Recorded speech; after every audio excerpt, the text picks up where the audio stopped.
Hi all, అందరూ బాగుండాలి, అందులో మనం ఉండాలి. Welcome to my channel Sri channel తరపున అందరికీ నమస్కారం అండి. అందరూ ఎలా ఉన్నారు? చాలా చాలా బాగున్నారు అనుకుంటున్నాను. ఈరోజు వీడియో ఏంటంటే, ఆల్రెడీ నేను రేవు పోలవరం వీడియో అయితే పోస్ట్ చేశాను కదండి. రేవు పోలవరం నుంచి డైరెక్ట్గా మేమైతే వైజాగ్ వచ్చేసామన్నమాట. ఇప్పుడైతే ప్రజెంట్ వైజాగ్ వ్యూ పాయింట్ దగ్గరలో ఉన్నాం. లాస్ట్ టైం నేను ఫోటోషూట్కి వచ్చినప్పుడు వ్యూ పాయింట్ షూటింగ్ అని చెప్పాను కదండి, ఆ పాయింటే అనమాట ఇది. అంటే ఇదంతా కూడా ఋషికొండ ఆ ఏరియాలోకి అయితే వచ్చేస్తుంది. ఈరోజు వీడియో ఏంటంటే, వైజాగ్లో ఎక్కడెక్కడికి వెళ్ళాను ఏంటో అన్నీ ఏదో చూపించేస్తాను. ముందుగా మన ఛానల్ చూడడం ఫస్ట్ టైం అయితే తప్పకుండా సబ్స్క్రైబ్ చేసుకోండి, వీడియోని లైక్ చేయండి, షేర్ చేయండి, కామెంట్ చేయడం అయితే అస్సలు మర్చిపోవద్దు. వైజాగ్లో ఇస్కాన్ టెంపుల్ బాగుంటుందని చెప్పైతే అన్నారు. అంటే యాక్చువల్గా నేను లాస్ట్ టైం వచ్చినప్పుడు ఆన్ ద వే చూసేసరికి ఇస్కాన్ బోర్డు నెక్స్ట్ గోపురం అయితే కనిపించింది అనమాట. తప్పకుండా అయితే ఇస్కాన్ చూద్దామని నేను అనుకున్నాను. బట్ ఇస్కాన్ ఇంకా కన్స్ట్రక్షన్లో ఉన్న విషయం అయితే నాకు తెలియదు అనమాట. టెంపుల్ అంతా రెడీ అయిపోయిందని అనుకున్నాం. అలా మేము కార్ దిగ్గానే ఫస్ట్ ఇస్కాన్ వైపు చూసేసరికి లోపలంతా కూడా కన్స్ట్రక్టెడ్గా కనిపిస్తుంది అనమాట. అంటే ఇంకా కొంచెం అంతా కూడా కన్స్ట్రక్షన్ వర్క్ అది జరుగుతుంది. ఫస్ట్ అయితే ఆర్చ్ చూడగానే చాలా బాగుందండి. ఇస్కాన్ లైట్స్ తోటి అయితే చూడగానే మంచి అట్రాక్టివ్గా అయితే నేమ్ కనిపిస్తుంది. చూసేసరికి ఇంకా కన్స్ట్రక్షన్లో ఉంది. ఇంచుమించుగా ఇంకొక 1 year అలా పట్టొచ్చు అనమాట. మొత్తం టెంపుల్ అంతా తయారయ్యేటికి వైట్ స్టోన్తో మాత్రం టెంపుల్ చాలా బాగా అయితే కడుతున్నారు అనమాట. టెంపుల్కి పక్కనే ఒక రూమ్లో రాధాకృష్ణుల విగ్రహాలు, అలాగే శ్రీకృష్ణుడు, సుభద్ర, బలరాములు విగ్రహాలు అయితే ఉన్నాయండి. నిజంగా చూడ్డానికి చాలా అందంగా అయితే ఉన్నాయన్నమాట. ఇస్కాన్ అంటేనే అసలు ఆ విగ్రహాలు ఎప్పుడు చాలా అందంగా అయితే కనిపిస్తాయి కదండి. నేనైతే రాజమండ్రి, తిరుపతి 2 ఇస్కాన్ టెంపుల్స్ చూశాను. 2 ఇస్కాన్ టెంపుల్స్లో కూడా విగ్రహాలు చాలా అందంగా అయితే ఉంటాయండి. రాజమండ్రిలో వెంకటేశ్వర స్వామి కూడా ఉంటారు. నెక్స్ట్ వచ్చి తిరుపతిలో అయితే గోపికలతో శ్రీకృష్ణుడు వారి మూర్తి చూడడానికి చాలా అందంగా ఉంటుంది. ఇక్కడైతే రాధాకృష్ణులు అలాగే సుభద్రతో బలరామకృష్ణులు చాలా అందంగా అయితే ఉన్నారండి. గ్రీన్ కలర్ డ్రెస్సింగ్ కూడా చాలా అందంగా ఉంటుంది. ఇస్కాన్లో ఎస్పెషల్లీ ఆ డ్రెస్సింగ్ స్టైల్స్ అన్నీ, కలర్ కాంబినేషన్స్ కూడా చాలా బాగా అయితే చేస్తారు.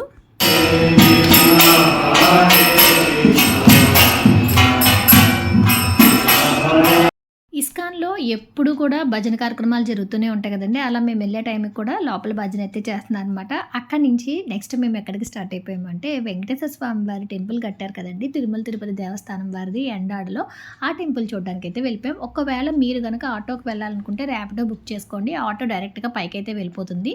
నార్మల్ ఆటో వాళ్ళని అడిగితే ఇంచుమించుగా 150-200 అలా చెప్తున్నారు. కానీ ర్యాపిడో అయితే 60 రూపీస్కి అయితే వెళ్ళిపోవచ్చు అనమాట. దూరం నుంచే మనకి మెట్ల దారి కనిపిస్తుంది. కావాలనుకున్న వాళ్ళు మెట్లెక్కి వెళ్ళొచ్చు. అంటే కొంతమంది మొక్కుకుంటూ ఉంటారు కదండి, అలాంటి వాళ్ళు మెట్లెక్కి వెళ్ళొచ్చు. లేదు మేము నడవలేదు అనుకునే వాళ్ళకి వెహికల్ అయితే పైకి వెళ్ళిపోతుంది. నిజంగా అండి, అసలు తిరుమల తిరుపతి దేవస్థానం అంటేనే అసలు స్వామివారు ఎక్కడ చూసినా అందంగానే ఉండేలా ఉంటుంది గుడి అంతా కూడా. ఇక్కడ మీరు వే అంతా కూడా చూసినట్టయితే గార్డెనింగ్ కానీ, లైట్స్ కానీ చాలా అందంగా అయితే ఉందన్నమాట. నాకైతే ఆ చుట్టూ కూడా ఆ మొక్కలు అవి కూడా చాలా బాగా నచ్చినాయండి. మొత్తం అంతా గ్రీనరీగా, ఇంకా నైట్ టైం ఏమో లైట్స్ వెలుగులో ఇంకా అందంగా అయితే కనిపించిందనమాట. సేమ్ మన వెంకటేశ్వర స్వామి వారి తిరుపతిలో ఎలా ఉంటారో ఇంచుమించుగా అదే నమూనాతో కట్టిన దేవాలయాలండి. వైజాగ్, విజయవాడలో కూడా కట్టారు కదా. నేను విజయవాడ వీడియో కూడా పోస్ట్ చేశాను. ఇప్పటివరకు ఏమన్నా చూడకపోతే చూడండి. ఇక్కడైతే శంకుచక్ర నామాలు పెట్టారండి. గుడి లోపల ఇక్కడ వరకే ఫోన్ అలౌ చేస్తారు. ఇంకా అసలు పైకి కానీ ఆ పైకి కానీ మనకి ఫోన్ అయితే అలౌ లేదు. పైనుంచి చూస్తే చుట్టూ వ్యూ పాయింట్ చాలా బాగా కనిపిస్తుంది.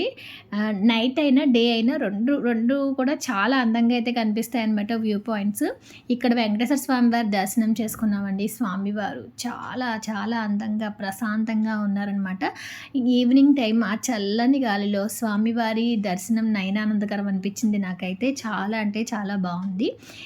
వెంకటేశ్వర స్వామి వారి దర్శనం అయిపోయిన తర్వాత ఇక్కడ నుంచి మేమైతే స్టార్ట్ అయిపోయాం. స్టార్ట్ అయ్యి కైలాసగిరికి అయితే వెళ్ళిపోయామండి. కైలాసగిరిలో గ్లాస్ బ్రిడ్జ్, త్రిశూలం పెట్టారు కాబట్టి ఆ 2 చూడడానికి అని చెప్పి మేమైతే స్టార్ట్ అయిపోయాం.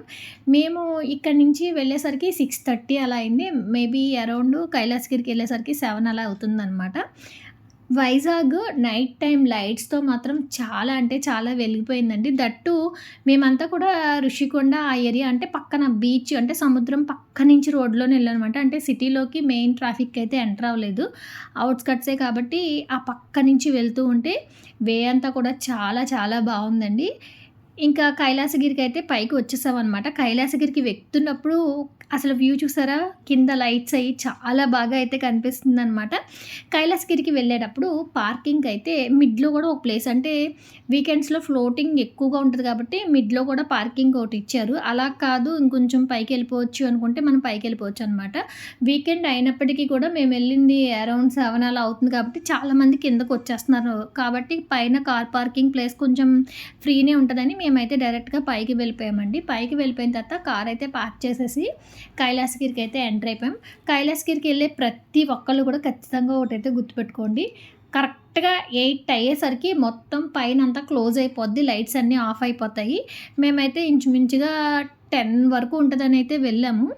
కానీ 8కే క్లోజ్ అయిపోయింది. కార్ పార్క్ చేసేసిన తర్వాత ఫస్ట్ అయితే గ్లాస్ బ్రిడ్జ్‌కెళ్దాం అనుకున్నాం. గ్లాస్ బ్రిడ్జు లాస్ట్ ఇయర్ డిసెంబర్‌లో స్టార్ట్ చేశారనమాట. అంతకుముందు మేమైతే వైనాడ్ ఎళ్ళినప్పుడు అక్కడ గ్లాస్ బ్రిడ్జ్‌కి వెళ్ళామండి. అక్కడికంటే కూడా గ్లాస్ బ్రిడ్జ్ మనకు దగ్గరలో వైజాగ్‌లో కైలాసగిరిలో పెట్టారు కాబట్టి ఖచ్చితంగా అయితే గ్లాస్ బ్రిడ్జ్‌కి ఎళ్దామని చెప్పి మేమైతే వచ్చాము.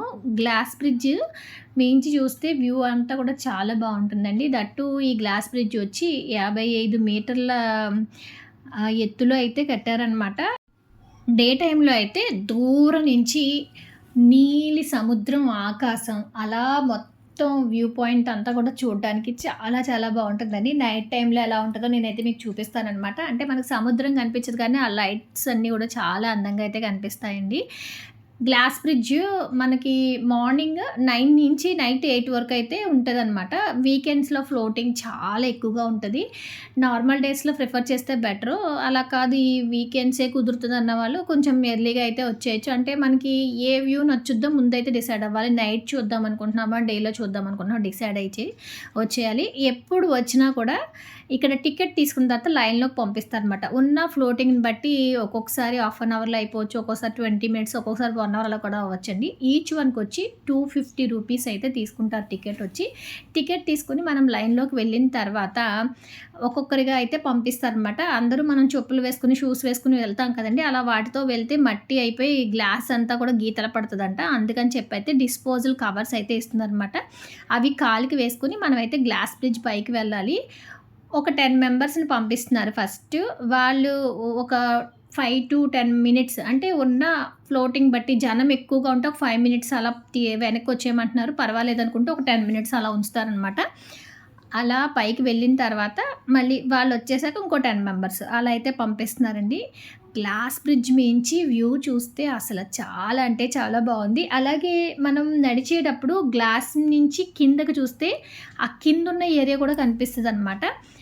కొంచెం ఎత్తంటే భయమున్న వాళ్ళు అవాయిడ్ చేస్తేనే మంచిది. ఎందుకంటే భయపడుతూ ఎక్కే కంటే కూడా మానేస్తే బెటర్. కానీ ఎక్కిన తర్వాత ఫీల్ మాత్రం చాలా బావుంటది. లైట్‌గా మనకి బ్రిడ్జ్ కదులుతున్న ఫీలింగ్ అయితే కంపల్సరీగా వస్తది.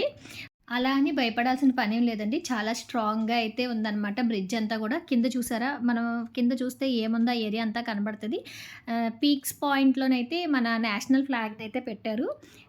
ఏది ఏమైనప్పటికీ కూడా మన లైఫ్‌లో అన్నీ ఎక్స్‌పీరియన్స్ చేయాలండి. అలాగా గ్లాస్ బ్రిడ్జ్ కూడా ఒకసారి ఎక్కి అక్కడి నుంచి వ్యూ పాయింటు, గాల్లో మనం నిలబడిన ఫీలింగ్ అనమాట. అంటే కిందంతా గ్లాస్ ట్రాన్స్‌పరెంట్‌గా ఉంటది. చుట్టూ వ్యూ అంతా కూడా చాలా బావుంటదనమాట.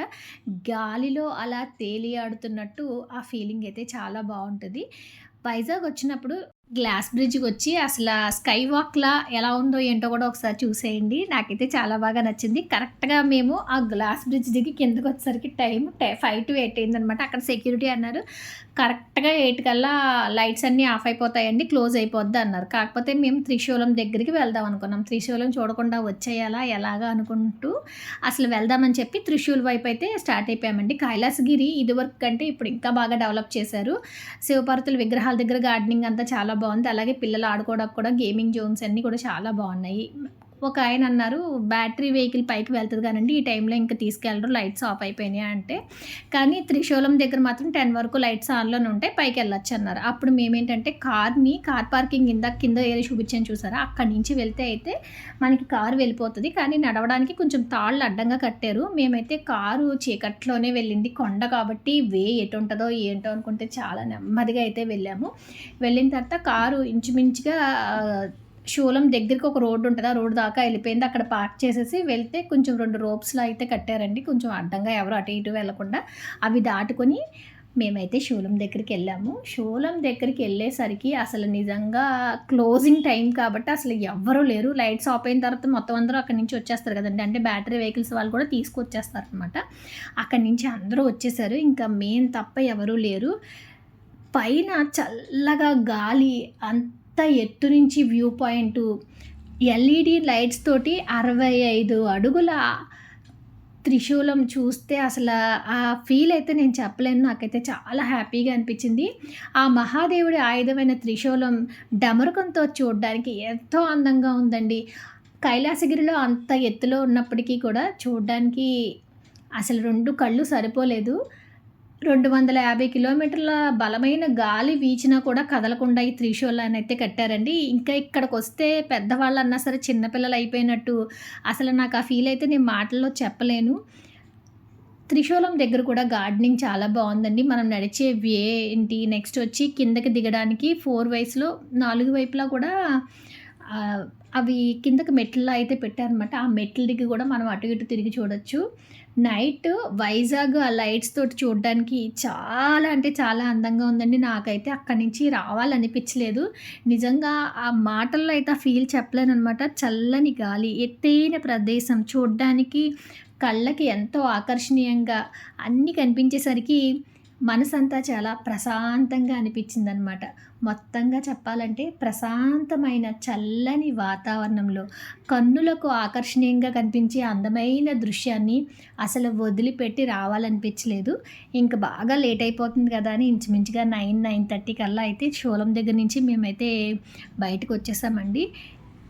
వ్యూ నైట్, డే 2 కూడా చాలా బావుంటాయి. నాకైతే శూలం దగ్గరికి ఈవినింగ్ టైంలో వస్తే చాలా బావుంటుందండి. ఇంచుమించుగా అరౌండ్ 5 ఆ టైంకి వచ్చామనుకో చుట్టూ వ్యూ చూసుకొని నైట్ వ్యూ కూడా చూసుకొని వెళ్ళొచ్చు. ఇక్కడి నుంచి అయితే మేము స్టార్ట్ అయిపోయి బయటకొచ్చేసాము. వైజాగ్ నైట్ చూడడానికి చాలా బావుంటదని చెప్పి ఫస్ట్ తెన్నేటి బీచ్ ఆ ఏరియా అంతా తిరిగేసాము. అక్కడి నుంచి అయితే ఆర్‌కే బీచ్‌కి స్టార్ట్ అయిపోయామండి.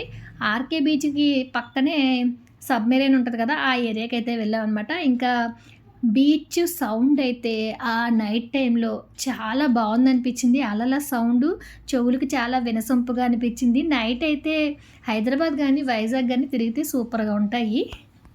కరెక్ట్‌గా నైట్ 12 అయ్యేసరికి ఆర్‌కే బీచ్‌లో అయితే ఉన్నామండి. సౌండ్ చాలా అంటే చాలా బాగా అనిపించింది. అప్పటికి కూడా కొంతమంది మాలాంటి జనమైతే ఉన్నారు. ఎంత చీకటైనా సరే సముద్రం చూడడానికి చాలా అందంగా ఉంటుంది.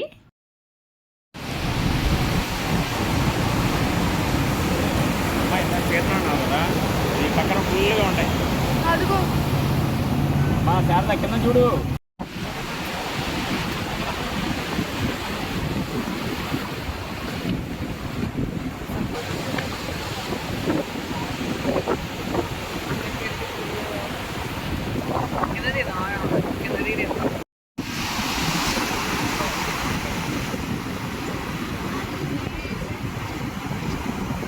చల్లని గాలి, సముద్రపు అలలతో ఆ ప్రదేశం అంతా నాకు చాలా బాగా అయితే అనిపించిందండి. ఈ వీడియో చూస్తే మీకేమనిపించిందో కామెంట్ సెక్షన్‌లో కామెంట్ చేయండి. ఇప్పటి వరకు ఛానల్ సబ్స్క్రైబ్ చేసుకోకపోతే సబ్స్క్రైబ్ చేసుకోండి. లైక్ చేయండి, షేర్ చేయండి. Thank you for watching.